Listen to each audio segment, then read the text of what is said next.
gezdim aşkın dağına. Ne beladır kimseye çeker o bu derdi.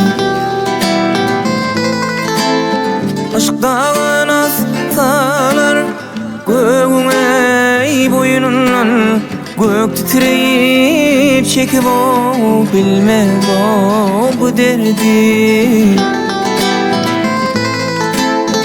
Aşk dağına salar göğüne boynundan, gök titreyip çekip o bilmez o bu derdi.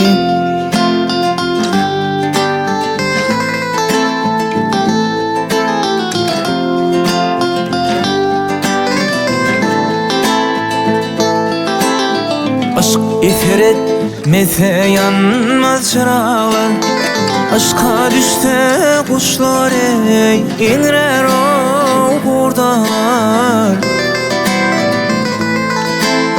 İgiler hayvatlı, kuvvetli bu dağlar, taşlar inip çekip o bilmez o bu derdi.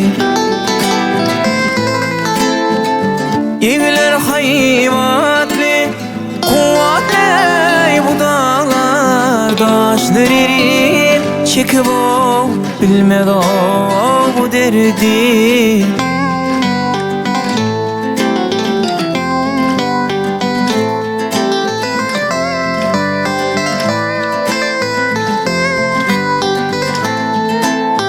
Kimdir aşkın yükün çeken merdana, pelek gördü korku ve düştü o girdana. Zemin cünnüş eylep o bolyeler dana, çöller diller çekip o bilmez o bu derdi. Zemin cünnüş eylep o bolyeler dana, çöller diller çekip o bilmez o bu derdi.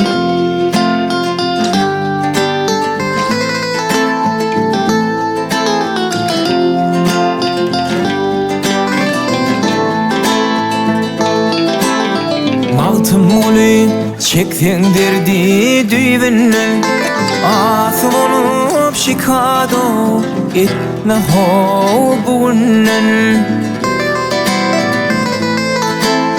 Bu ölme ayrılmak alıptır önden, peder bize miras koymuş ho bu derdi.